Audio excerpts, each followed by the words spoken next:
కాళీ పురాణంలో నరకాసుని గాథ ఎంతో విషదంగా వర్ణించబడింది. ఇక్కడ మరో ఆసక్తికరమైన విషయం ఉంది. అదేంటంటే సృష్టి ప్రారంభమై కోట్లాది సంవత్సరాలు గడిచిపోయాయి. మహాప్రలయం అనంతరం హిరణ్యాక్ష సంహారానికి వచ్చిన మొదటి అవతారం ఆది వరాహమూర్తి. ఆ శ్వేత వరాహుడు భూదేవి కోరిక మేరకు ఆమెతో అసుర సంధ్యవేళ కలిసినప్పుడు ఆమె గర్భవతి అయింది. అలా పుట్టినవాడే నరకుడు. కానీ ఇక్కడ ఒక సందేహం వస్తుంది. అంత ప్రాచీనంగా జన్మించిన ఆ నరకుడు ఇన్ని యుగాల పాటు ఏం చేస్తున్నాడు? హిరణ్యాక్షుడు, తారకాసురుడు, హిరణ్యకశిపుడు, రావణుడు వంటి ఎందరో రాక్షసులు వచ్చిపోయారు. కానీ నరకాసురుని గురించి మాత్రం మధ్యలో ఎక్కడా వినిపించదు. అయితే దానికి సమాధానం కాళీ పురాణంలో ఈ విధంగా చెప్పబడింది. భూదేవి గర్భం దాల్చింది, కానీ వెంటనే ప్రసవం కాలేదు. ఒకసారి ఆమెకు తీవ్రమైన వేదనలు వచ్చాయి. అప్పుడు విష్ణుదేవుడు తన హస్త స్పర్శతో ఆమె బాధను తగ్గించాడట. కాలం గడిచిన తర్వాత త్రేతాయుగంలో భూదేవి నరకాసురుణ్ణి ప్రసవించింది. కానీ అతన్ని పెంచే పరిస్థితి లేక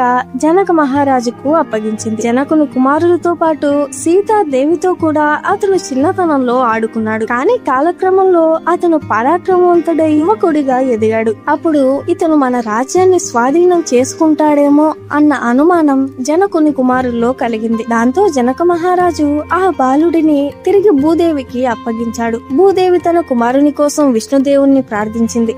విష్ణువు ప్రత్యక్షమై బ్రహ్మనది తీరంలో ఉన్న కామరూప రాజ్యానికి అతన్ని ప్రభువుగా నియమించాడు. నరకాసురుడితో అక్కడ అప్పటికే వెలిసి ఉన్న కాళీదేవిని భక్తి శ్రద్ధలతో ఆరాధించమని చెప్పి విష్ణువు వెనుతిరిగాడు. నరకుడు కాళీమాత అనుగ్రహాన్ని పొందాడు. ఆమె కటాక్షంతో అతను అపారమైన శక్తిని సంపాదించాడు. పరాక్రమవంతుడై రాజ్యాన్ని పాలించడం ప్రారంభించాడు. కొంతకాలం గడిచిన తర్వాత ద్వాపర యుగం ప్రారంభమైంది. ఒకరోజు వశిష్ఠ మహర్షి కాళీదేవి దర్శనానికి వచ్చాడు. కానీ ఏదో కారణం వల్ల దేవాలయ అధికారులు ఆయనను లోపలికి అనుమతించలేదు. ఆ విషయం గురించి వశిష్ఠుడు నరకునికి ఫిర్యాదు చేశాడు. కానీ నరకుడు ఆ విషయాన్ని పెద్దగా పట్టించుకోలేదు. దాంతో వశిష్ఠ మహర్షికి కోపం వచ్చింది. ఆయన ఈ ఆలయం నుండి కాళీదేవి అదృశ్యమవుగాక అని శపించాడు. ఆ శాప ప్రభావంతో కామాఖ్య క్షేత్రం నుండి కాళీమాత మాయమైంది. మరుసటి రోజు నరకుడు ఆలయానికి దర్శనానికి వెళ్ళాడు.